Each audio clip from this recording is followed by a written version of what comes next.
de la necesidad de mantener los avances que tenemos, de solucionar los problemas que tengamos, pero la situación de las finanzas del Estado se está complicando y quiero recordarle a la población de Guatemala que mi gobierno, en la crisis del año pasado, de la crisis económica, la crisis más severa de 80 años, en 80 años, nos afectó porque nos afectó, pero Guatemala fue uno de los 4 países de América Latina que mejor manejó la macroeconomía. También la empresa privada manejó bien la parte que le correspondió, pero a pesar de la crisis, terminamos el año con los mejores indicadores sociales en la historia, con los mejores adelantos en los indicadores sociales de la historia de Guatemala. Terminamos con números y calificaciones internacionales verdaderamente importantes. Para dar un pequeño detalle, en salud, del país 40 en vacunación, pasamos al país 16. Sinceramente, terminamos bien un año crítico, no hubo problema. Este gobierno no ha afectado a ningún sector económico. Estamos con todas las condiciones, prepararon todas las condiciones para que el 2010 sea un buen año económico. Pero este buen año económico se puede venir al trasto si no hay responsabilidad en financiar las actividades del Estado. Esto está congelado desde el mes de noviembre y está congelado, por un lado, políticos que creen que haciendo espectáculo en el Congreso o inclusive antier, uno de ellos decía que iba a seguir interrumpiendo la agenda legislativa. A mí me parece que yo quisiera hacer un llamado, porque esto es serio. Un llamado a los señores alcaldes, un llamado a los señores maestros, un llamado a los señores cooperativistas, un llamado a la población en su conjunto. Todo lo que logramos sostener a Guatemala entre todo el país, esfuerzo de todos, para pasar bien la crisis más severa de los últimos 80 años, lo podemos tirar al trasto por irresponsabilidades. El Estado necesita ordenar su presupuesto, necesita nuevos ingresos y necesita los bonos. No podemos endeudar al país más allá de los 4.500 millones de bonos. Eso no es una gran cantidad, pero es más o menos igual que la de todos los últimos años. Pero más allá de 4.500 millones de bonos sería una irresponsabilidad, porque eso nos llevaría a un déficit peligroso. Al llevarnos a un déficit es la diferencia entre ingresos y gastos. Al llevarnos a un aumento en el déficit, perdemos credibilidad internacional y muy probablemente el año entrante y el próximo gobierno no vaya a tener facilidades de obtener créditos. Entonces yo llamo a la responsabilidad ciudadana y a la responsabilidad política, a la responsabilidad social. Y nuevamente hago un llamado a los señores alcaldes, con los que tenemos un compromiso ya de 2 años y pico de trabajar duro por nuestras comunidades, a los señores maestros. Hemos avanzado importantemente en la educación.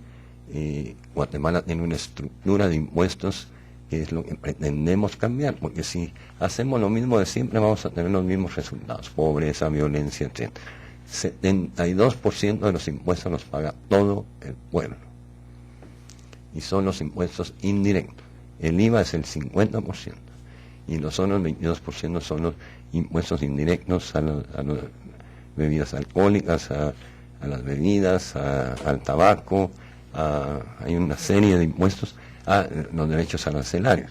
Eso nos paga toda la gente, y los impuestos directos son el 28%. Entonces, esta reforma que se está planteando, que es una pequeña reforma, pretende balancear un poquito esta carga indirecta con la directa y mejorar los ingresos del Estado, que curiosamente este gobierno es el que menos va a salir beneficiado. Sale beneficiado el próximo. Pero es importantísimo y es serio. Yo hago un llamado serio a la responsabilidad para encontrarle una salida a la inversión. Y en términos de impuestos,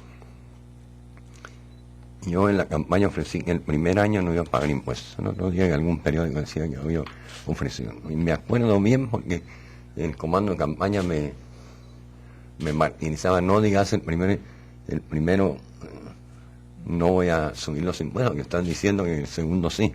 No, en el segundo no subí impuestos, bajé impuestos. 1.200 millones de gratuidad de salud y educación. 1.200 millones que pagaban los pobres del país por la irresponsabilidad de los gobiernos pasados de no cumplir la Constitución. Y esos 1.200 millones se dejaron de pagar. Ahora hay que financiar los avances.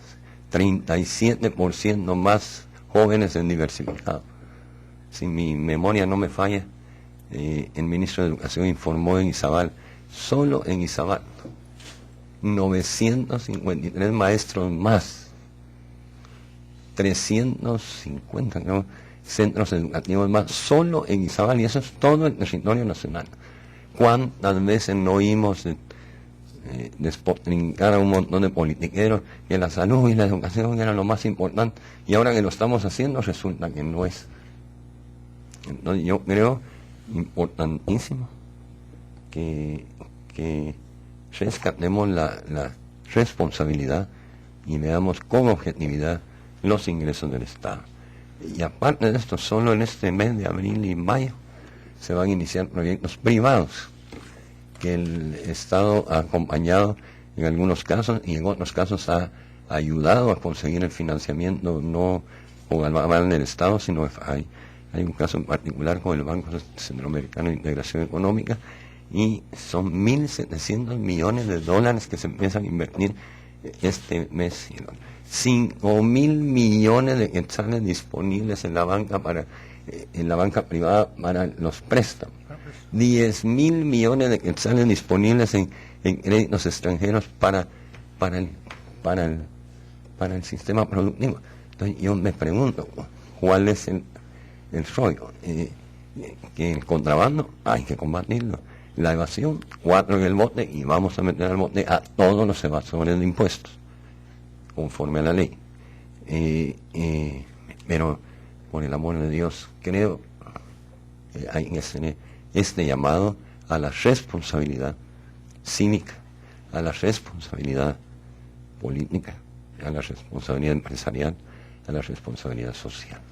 Creo que es importante hacer conciencia en ese sentido.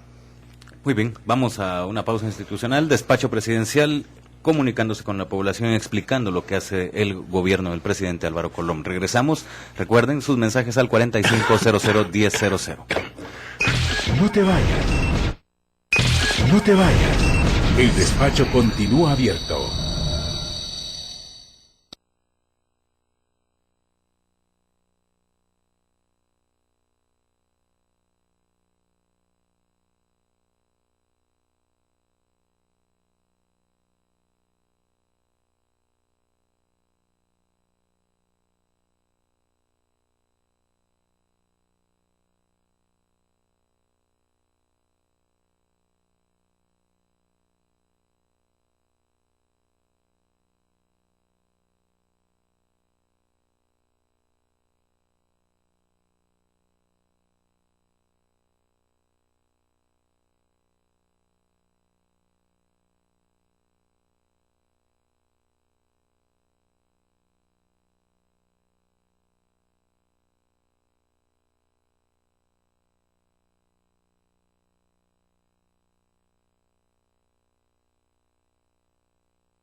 Hoy vengo aquí a inaugurar el servicio social de la Secretaría de Obras Sociales de la esposa del presidente.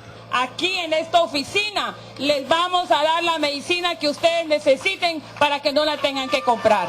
Aquí vamos a atender a los enfermos de cáncer, que muchas veces no tienen para comprar la medicina. Aquí les vamos a dar el tratamiento a los enfermos renales, a los diabéticos, a los adultos mayores. Lo que necesiten, señores, acérquense a esta oficina, que para eso es. Y se lo damos rapidito, no tienen que esperar mucho. Vienen con su receta, les hacemos un estudio económico y ahí va la ayuda. Para el presidente